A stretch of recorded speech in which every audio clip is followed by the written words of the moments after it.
pouvez vous installer confortablement. Ça va être bien. Ça va être très bien même. Écoute le podcast.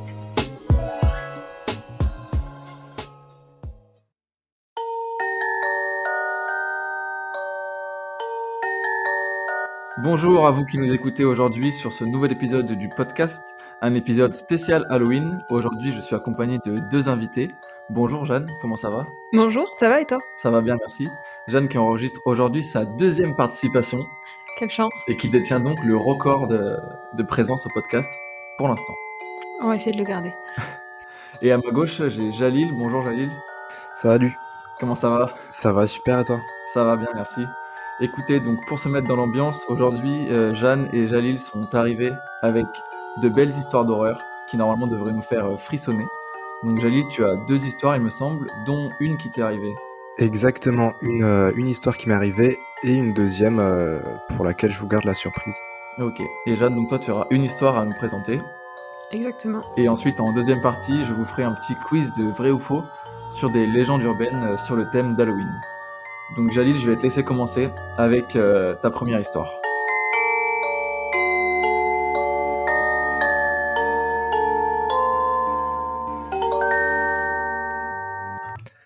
Ok, bah déjà très ravi d'être là, c'est la première fois et j'en suis très fier.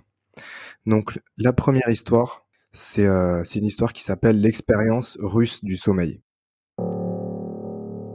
Donc c'est une histoire qui s'est passée à la fin des années 40 en Russie, donc à la fin de la Seconde Guerre mondiale vers 1948-49. Et c'est une période où les Russes testaient pas mal de choses. Que ce soit des expériences qui ont fait avancer la science ou des expériences vraiment très dangereuses et très néfastes pour l'être humain. Donc c'est une période où Staline était encore omnipotent. Et cette expérience a eu lieu lors justement de cette période dans une base secrète soviétique parfaitement sécurisée. Alors, elle avait pour but de mener une expérience vraiment impitoyable sur 5 prisonniers du goulag, en leur promettant qu'une fois cette expérience de 30 jours terminée, ils pourraient être totalement libres. Donc, pendant ces 30 jours, ils devaient être enfermés dans une salle de E5, 5 prisonniers, avec un gaz psychotrope qui les privait de sommeil. Et donc les premiers jours sont assez difficiles. Au bout de 24-48 heures, forcément ils ont envie de dormir, c'est extrêmement difficile. Mais au bout de 5-6 jours, la situation commence à être vraiment très tendue. Les 5 sujets ont bloqué l'observation, donc ils ont bloqué toutes les fenêtres et on ne pouvait plus les voir de l'extérieur. Et ils ont aussi perdu toute leur raison et toute leur humanité. Ils faisaient que crier et gémir dans la pièce pendant toute la journée. Et ensuite, après ce 5e et 6e jour, ils sont restés silencieux pendant plusieurs journées entières, sans dire un seul mot. Et quand les scientifiques ils se sont introduits dans la pièce, vu qu'ils pouvaient rien voir de l'extérieur, un jour ils ont décidé d'aller dans cette pièce, ils ont trouvé 5 personnes totalement méconnaissables qui avaient perdu des membres et qui s'étaient totalement arraché la peau. Et donc la pièce était couverte de sang et le sol était totalement rouge. Ils ont remarqué que les prisonniers, ils étaient encore en vie et ils demandaient qu'une seule chose, c'était de remettre ce fameux gaz, en criant qu'ils devaient rester éveillés le plus possible. Ensuite, lors de la tentative du groupe de scientifiques qui était aussi entouré de militaires, de soldats, donc ils voulaient les immobiliser, ils voulaient les faire sortir d'ici. Les sujets, ils ont fait preuve d'une force surprenante, quasi surnaturelle, en tuant plusieurs soldats qui assistaient ces scientifiques. Finalement, les sujets ont été forcés de retrouver le calme, donc ils ont réussi à retrouver le calme pour certains d'entre eux, mais pour l'un d'entre eux, malheureusement, il a essayé de s'endormir, et dès qu'il s'est endormi, il est mort immédiatement. Et les autres, donc 3 autres prisonniers ont été tués en essayant de prendre la fuite. Donc dans cette pièce, à la fin, il restait un seul homme, il restait à peine un prisonnier, et ils ont décidé de l'abattre, donc de lui tirer une balle dans le crâne, mais avant ça, un chercheur lui a simplement demandé « Qu'êtes-vous » Et cette dernière personne lui a répondu, totalement mutilé et couvert de sang, « Nous sommes vous, nous sommes la folie se tapissant en chacun de vous et réclamant d'être libérés à tout moment. » dans votre plus profond esprit animal. Nous sommes ce de quoi vous vous cachez dans votre lit chaque nuit. Nous sommes ce que vous réduisez au silence et à la paralysie lorsque vous rejoignez le refuge nocturne que nous ne pouvons fouler. Et ensuite, il s'est tiré une balle dans le crâne.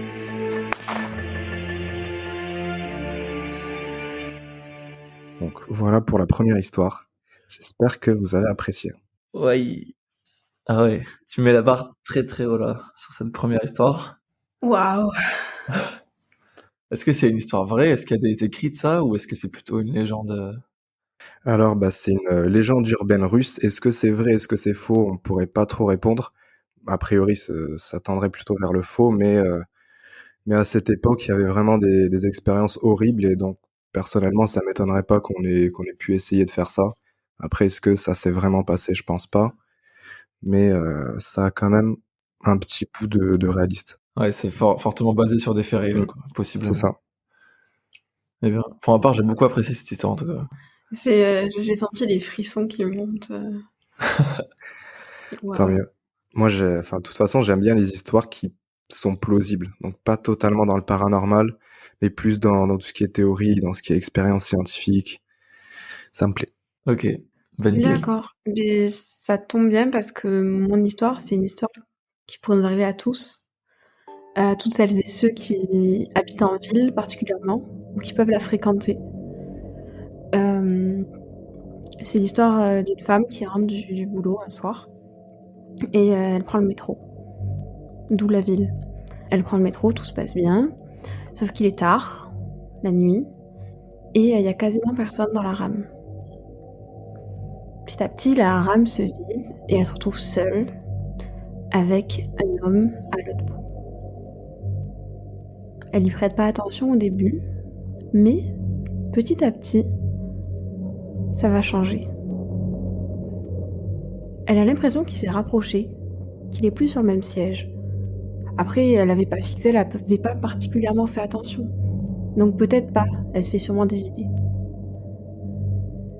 Elle regarde par la fenêtre, c'est un métro, donc elle voit rien. Mais un soir, en rentrant du travail, à pas d'heure, quand on a des horaires décalés, tu fais pas attention. Et à un moment, elle sursaute. Dans sa vision périphérique, elle a vu un truc bouger. C'est l'homme qui est assis, pas en face d'elle, mais juste derrière elle. Vous voyez les sièges dos à dos? Donc là, elle est en gros stress, forcément, vous pouvez vous en douter. Elle a entendu les différents faits divers, elle était même friande, elle adorait ça. C'est justement sa raison numéro 1 d'acheter des journaux. Et elle sait ce qui peut se passer pour une femme, la nuit, seule, avec un homme. Elle a tellement peur que, au prochain arrêt, qui n'est pas du tout le sien, elle choisit de descendre. Et là, la station est vide, et l'homme descend aussi. Il descend, et il semble attendre qu'elle parte devant. Et forcément, elle part vite, parce qu'elle a peur. Elle part très vite, et elle ne connaît pas la station, en plus, c'est pas la sienne. Et donc, elle prend un escalier au pif. L'homme la suit doucement. Elle marche de plus en plus vite, et l'homme la suit toujours. Elle prend à droite, à gauche, c'est un grand métro d'une grande ville. Mais ça pourrait aussi se passer dans une plus petite ville, ou dans une rue. Elle a peur, tellement peur qu'en courant, elle en perd une chaussure. Parce que c'est des chaussures qui tiennent mal. Elle court encore, elle entend des petits bruits, et là, comme si le métro était là pour empirer sa peur, les lumières commencent à grésiller, les néons bug. Il y a certains endroits où on sent comme, vous voyez les souffleries dans le métro, la clim. Elle sentait murmurer, limite avoir une voix, pour amplifier son malaise. Elle court toujours et elle finit par trouver sortie de secours. Et intuitivement, elle sait que derrière la porte, c'est l'extérieur et que c'est bon, elle va être sauvée, entre guillemets. Elle voit plus l'homme, mais elle l'entend. Donc elle pousse la porte. Et là, local poubelle. Elle passe. Elle s'assoit par terre entre les poubelles, elle pleure, elle n'en peut plus. Et elle attend un peu, encore, et elle finit par reprendre ses esprits. Elle n'entend plus rien. Elle se dit qu'elle est peut-être juste parano, que vraiment elle a lu trop de faits divers. En fait, elle est tellement épuisée qu'elle décide de rester là et de pas bouger, parce que même si elle se dit que non, c'est la parano, elle a quand même peur et elle se dit bon, tant pis. Si elle aurait bien aimé appeler quelqu'un, mais forcément, elle n'a pas de batterie. Donc, elle attend et elle finit par s'endormir. Chose assez incroyable, puisqu'elle a peur. Au petit matin, il y a une agent d'entretien qui passe pour vider des poubelles. Et elle voit cette femme assise par terre en train de dormir, et donc elle la réveille. Madame, ça va? Vous allez bien et tout ça? Et en se réveillant, là, la première femme se réveille et fait « Oh oui, merci ». Et elle se sent soulagée, et elle lui explique ce qui s'est passé, la course-poursuite. Et donc l'agente de ménage l'amène avec elle, la fait sortir, elle lui dit qu'elle va lui amener un café. Elle la dirige vers la machine et passe son bras au-dessus d'elle pour la réconforter. Puis il l'étrangle.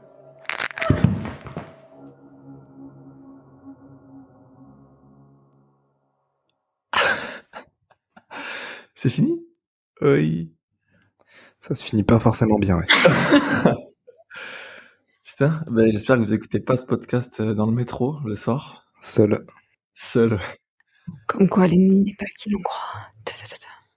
Ah ouais. Pas mal. Putain, on est sur du bon niveau d'histoire là pour cet épisode. Ça fait plaisir. On était là pour ça et franchement, vous m'avez pas déçu là pour l'instant. Vas-y, ben Jalil, je te laisse continuer. Ouais. La dernière histoire, bon, ça m'est arrivé, donc heureusement, il y a pas eu de drame ou de mort ou quoi. Mais c'est une histoire qui m'est arrivée pendant les vacances d'été 2020. Et moi, chaque été, je rentre voir ma famille pendant plusieurs semaines au Maroc.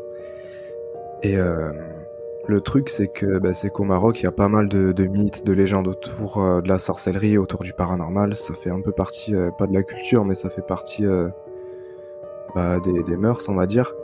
Et donc, il y a plein de trucs comme ça qui sont arrivés à nos parents, à nos grands-parents, etc. Et là, c'était la première fois qu'il m'arrivait quelque chose d'aussi paranormal, on va dire.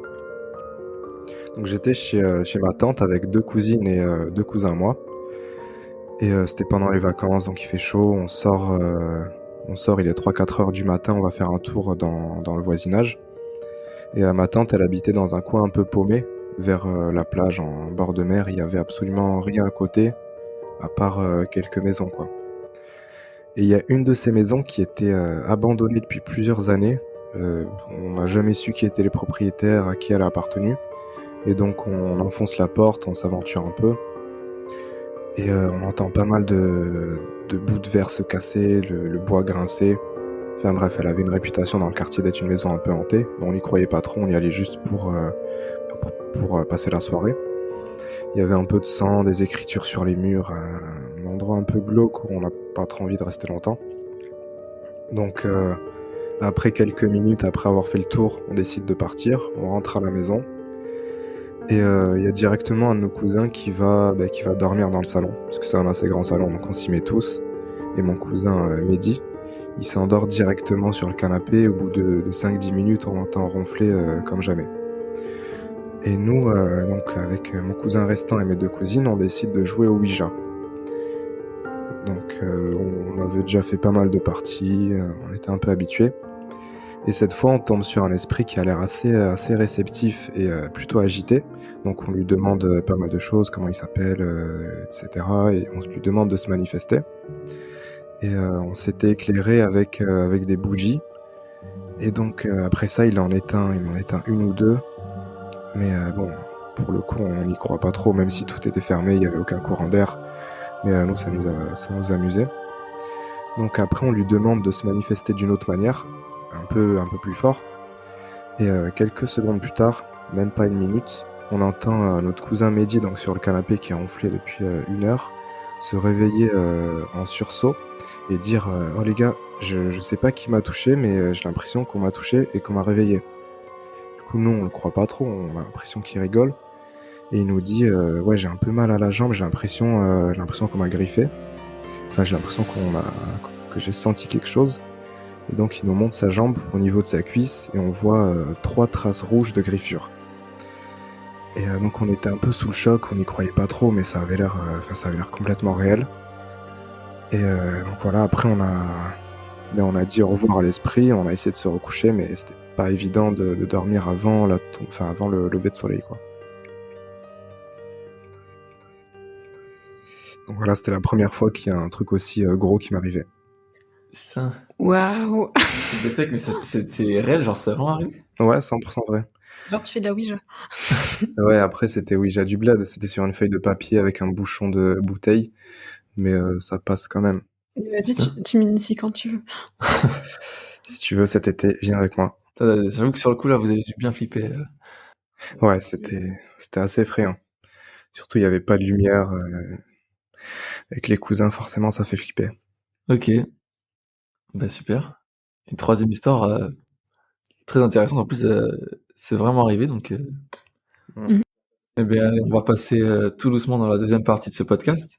Donc, je vous ai recherché sur Internet ou inventé donc au total 5 histoires, donc des petites légendes urbaines ou des faits avérés. Donc, je vais vous les compter un par un et puis vous allez devoir deviner si ça s'est réellement passé ou si c'est totalement inventé.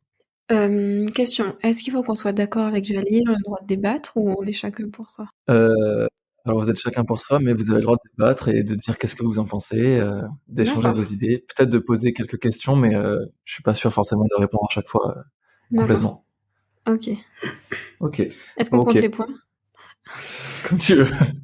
Si tu gagnes, on compte les points, sinon on les Ok. compte pas. Non, faut...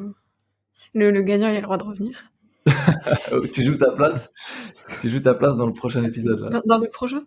Dans le prochain, je sais pas, mais dans un prochain. Et c'est-à-dire que C'est risqué, hein. si on perd, on revient jamais? Ah, c'est toi qui décides ça. Ok, non, on comble pas. On enlève cette partie, juste on joue. Ok. Alors c'est parti, je commence avec la première histoire. Donc ça se passe dans une résidence étudiante à Londres, donc en Angleterre. Donc c'est l'histoire de 2 filles, 2 colocataires qui sont dans cette résidence. Et donc il y a une des 2 colocataires qui prévient donc sa pote que ce soir elle va rentrer tard parce qu'elle sort en ville avec son copain. C'est un truc qu'elle fait assez souvent, donc il y a pas de souci, donc elle part. Et elle finit par rentrer donc avec son copain en fin de soirée, vers 3-4 heures du matin, quoi. Et donc en arrivant dans l'appart, elle enlève ses chaussures avec son copain et elle voit des chaussures d'hommes qui sont pas habituellement là. Et donc elle a un petit sourire en coin, elle se dit: «Ah, ma pote, elle a pas non plus passé la soirée seule, on verra ça demain matin au réveil». OK. C'est des choses qu'elle avait déjà faites, donc ça l'inquiète pas plus que ça. Donc du coup, le couple, se dirige vers leur chambre pour aller dormir. Et puis, c'est qu'au petit matin, qu'ils vont être témoins d'une scène effroyable. L'appartement est sans dessus-dessous, et surtout, ils remarquent sur un des murs un message écrit avec du sang. Il y a marqué: «Alors, content de ne pas avoir allumé la lumière?» D'un coup, ils sont pris d'un frisson énorme et se précipitent dans la chambre de la colocataire, et ils y trouvent son corps. Elle était assassinée. Vrai ou faux? Mhm. Tan, tan, tan. Terrifiant, ouais. Perso, je sais pas, mais l'histoire du meurtre, l'histoire du sang sur le mur, j'ai l'impression que ça fait un peu trop fiction.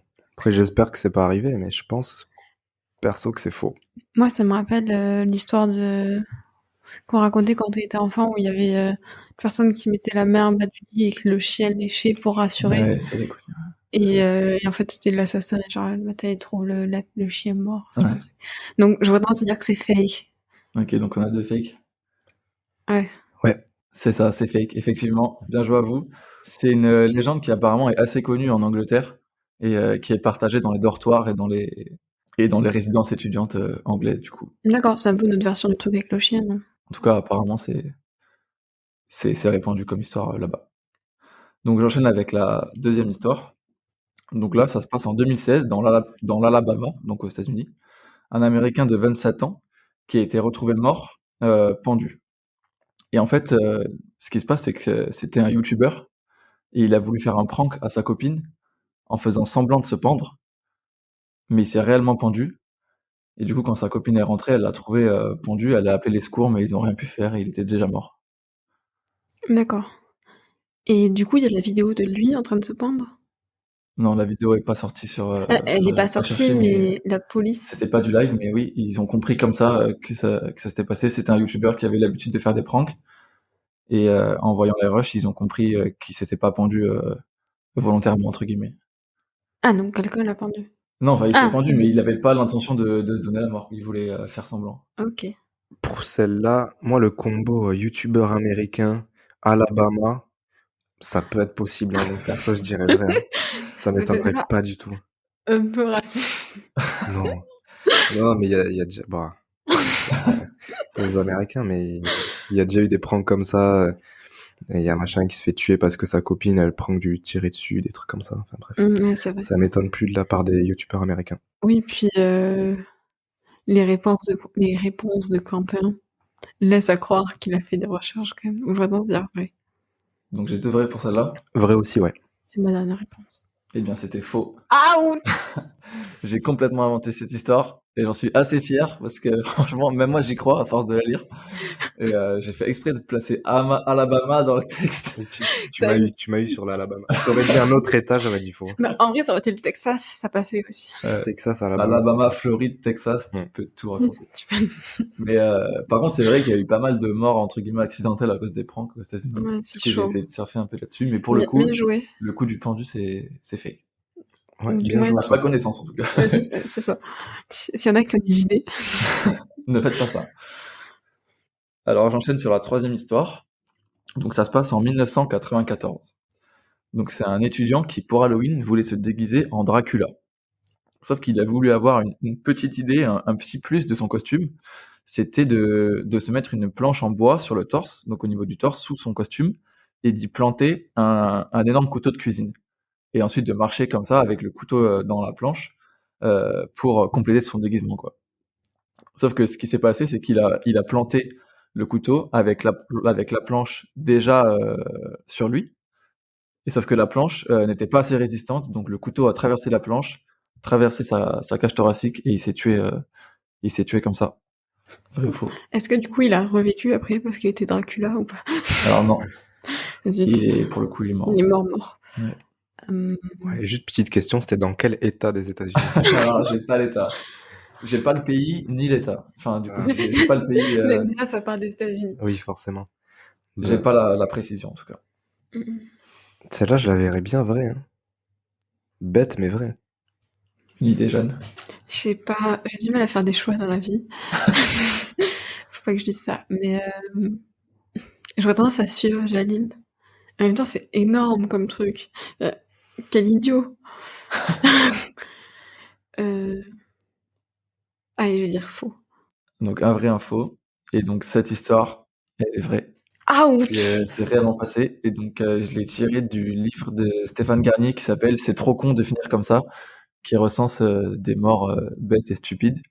Et dans le même style, il y a les Darwin Awards sur Internet. C'est un site Internet, les Darwin Awards, qui recense toutes les morts bêtes qui se sont réellement passées. Et Donc, il y a plein d'exemples. et du coup, t'as acheté le livre et tout? Alors non, j'ai trouvé des extraits sur Internet. Et elle était aussi présente dans les Darwin Awards, mais du coup, je voulais vérifier si c'était vrai ou pas. Et j'ai trouvé une autre source qui était le livre de Stéphane Garnier. Et donc, elle était également là-dedans, donc je pense que pour le coup, elle est vraie et que ça s'est vraiment passé. Et d'ailleurs, pour la précision, les témoins sur place m'ont raconté qu'en fait, il était donc dans la cuisine au moment de faire ça, qui s'est tué pendant la fête et il a juste eu le temps d'arriver dans le salon et de dire putain, ça s'est cassé et il s'est écroulé. Ils ont appelé les pompiers et tout, mais trop tard. C'est chaud. Ouais. Alors, je passe sur la 4e histoire. Et là, Jalil, tu vas être content puisqu'on repart aux États-Unis. Yes, Encore quel une état? fois. J'ai pas l'État, mais j'ai les États-Unis. Et donc, comme l'histoire d'avant, c'est quelque chose qui se passe lors d'une soirée d'Halloween. Donc, lors d'une soirée déguisée d'Halloween, il y a un Américain qui décide d'amener une fausse arme à feu, pour le coup. Donc, pas une vraie, puisqu'il se dit que ça peut dégénérer et tout. Donc, il prend une fausse arme à feu pour compléter son déguisement. Donc, tout se passe bien au cours de la soirée, sauf qu'évidemment, avec l'alcool et tout ce qu'on peut trouver dans les soirées américaines d'Halloween, ça commence un petit peu à dériver. Et puis au milieu de la soirée, il y a un autre invité qui, à un moment d'éveil ou de sursaut, il comprend pas que le mec ait un gun dans la main. Il va chercher son vrai gun à lui et il l'abat pour pas qu'il... parce qu'il pensait que c'était une menace, quoi. Et donc le mec est mort avec son déguisement. J'ai envie de dire c'est vrai, mais juste pour la blague. Enfin, c'est énorme, mais c'est vrai. Ok. Moi, à partir du moment où t'as dit États-Unis, c'est vrai. Ok, donc on a deux vrais et puis je vous ai encore eu parce que c'est une fausse histoire. Mais après, pour être honnête, ça m'étonnerait pas que ça se soit réellement passé. Peut-être dans d'autres conditions. C'est ultra Je suis sûr que c'est déjà arrivé, c'est sûr. Ouais, mais pour le coup, celle-là, avec la précision de la soirée d'Halloween et des déguisements, j'ai pas trouvé l'équivalent. Mais en tout cas, c'est sûr qu'il y a eu, comme on disait tout à l'heure, des pranks YouTube et tout qui ont mal tourné, mais pour celle-là, c'est fake. Donc je vais enchaîner sur la dernière histoire, la 5e histoire. Donc là, c'est l'histoire d'un homme qui, après avoir passé une nuit dans une chambre d'hôtel, donc j'ai pas le pays, il va à la réception pour se plaindre parce qu'il y a une odeur épouvantable qui se dégage de la chambre, quoi. Il a pas fait gaffe quand il s'est endormi le soir, il est rentré tard et tout, mais là le matin, vraiment, ça le prend au nez. Il se dit, qu'est-ce que c'est que ça? Je vais aller me plaindre, me faire rembourser et tout. Donc il va se plaindre, les employés lui disent, on comprend pas, cette chambre elle est nettoyée souvent et tout. Mais bon, il décide quand même d'y aller et de tout nettoyer de fond en comble, quoi. Donc effectivement, il constate qu'il y a réellement une odeur. Il nettoie tout, la salle de bain, le sol, c'est pas un problème de moquette imbibée de quoi que ce soit. Donc il remarque rien de suspect, il regarde le plafond, il y a pas de faux plafond, aucun... Mais ils sentent l'odeur quand même. Ils sentent l'odeur, ouais. Ils sont témoins de l'odeur. Mais ils trouvent rien. Donc ils comprennent pas, ils parlent avec les femmes de ménage qui leur disent qu'elles nettoient ce qu'elles nettoient d'habitude et tout, donc c'est bien ce qu'ils sont checkés et tout ça. Ils trouvent rien. Et puis au bout d'un moment, il y en a un des employés qui décide de soulever le sommier, donc ils se mettent à plusieurs parce que c'est un sommier qui est très très lourd. Donc ils soulèvent le sommier en acier sur lequel est posé le matelas et sous le sommier, ils trouvent un cadavre en décomposition qui était là depuis on ne sait combien de temps et donc l'odeur émanait de cet endroit où personne ne passe jamais parce que c'est beaucoup trop lourd et complètement inaccessible. Alors, est-ce que cette histoire est vraie ou pas? C'est dans une chambre d'hôtel? Une chambre d'hôtel, ouais. Pourquoi il y a un sommier en métal? Tu n'as pas fait toutes les chambres d'hôtel du Non, monde. et pas les plus glorieuses, clairement. C'est vrai que le sommier en métal, c'est louche. Hein. Mais en même temps, est-ce qu'il aurait dit un sommier en métal? Ouais, c'est ce que je C'était me demande faux. aussi, ouais. Et en même temps, est-ce qu'il n'y a pas pensé à ce qu'on y pense? Mais elle est jamais louée, cette chambre? Enfin, ça faisait longtemps Si, qu'elle mais n'avait pas été utilisée? j'ai pas la précision là, mais en tout cas, soit elle avait pas été louée depuis longtemps, soit l'odeur elle s'est déclenchée que pendant la nuit où le mec est arrivé. En tout cas. C'est une odeur à retardement. Oui, c'est ça. J'ai pas les précisions de cette chambre. On sait qui a tué... On a identifié le corps? Alors je sais pas, oui, j'ai pas plus de... Je peux pas en dire plus. Et c'est J'ai pas lu le rapport de police pour être honnête. C'est dans quel pays? J'ai pas le pays non plus. Ah. Je me tâterais bien à dire faux. Mais du coup, je vais dire vrai par... Allez. Bon, essayer de faire une égalité, tu vois. Ouais. Alors c'est vrai, c'est quelque chose qui s'est passé et même plusieurs fois dans plusieurs hôtels de plusieurs pays différents. C'est pour ça que je pouvais pas trop vous donner des indices. C'est arrivé en Thaïlande, je sais, et enfin c'est ce que l'article précise, mais c'est arrivé également 2 ou 3 fois. En Alabama. En Alabama, Oui. je sais pas.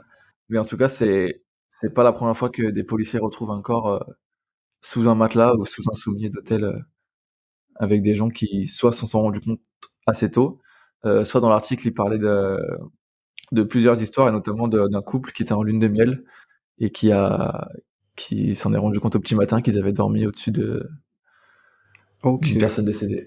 Bah, nickel. Voilà. Prochaine fois à l'hôtel, s'il y a un matelas en métal, on s'en Ouais. mettra. S'il y a une petite odeur ou que le sommier est louche, n'hésitez pas à vérifier. Soulever toujours au sommier. Tout le temps soulever le sommier. Déjà, ça veut dire quoi, soulever son sommier? Ben ouais, mais Genre, tu regardes sous le lit. tu regardes sous le lit, mais tu sais, des fois, t'as les sommiers qui sont pleins, enfin, entre guillemets. Ah ouais, où tu caches. Ils cachent, en fait, ouais.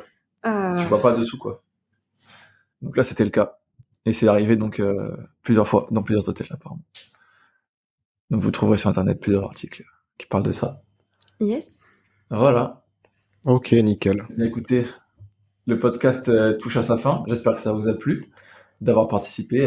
Jalil, pour ta première. Parfait, ouais, merci beaucoup pour l'invitation, c'était super. Ok, ben on espère te revoir, pourquoi pas, dans un prochain épisode. Mon rêve. Et donc, Jeanne, cette deuxième participation, est-ce qu'elle était à la hauteur? Oui, très différente de la première. C'est vrai. J'ai envie de revenir. Ok, bah On refait écoutez, ça quand tu veux. moi ça m'a vraiment plu, vos histoires étaient vraiment flippantes, et j'ai eu les frissons plus d'une fois, donc c'est vraiment ce que je recherchais pour cet épisode, et merci à vous d'avoir relevé le niveau, franchement c'était top. Il me tarde de prendre le métro ce soir. Avant de partir, n'oubliez pas que si vous nous écoutez sur iPhone, vous pouvez nous laisser un commentaire et une note sur l'application Apple Podcast. C'est actuellement le moyen le plus fiable pour soutenir notre travail et faire en sorte que ça soit connu le plus possible. Pour les autres, vous retrouverez bientôt cet épisode sur la chaîne YouTube du podcast. Et puis vous pouvez également suivre nos différentes aventures sur nos réseaux avec Twitter et Instagram, @le_podcast. Allez, merci et au revoir à tout le monde. Salut. Salut, au revoir. Au revoir, à bientôt.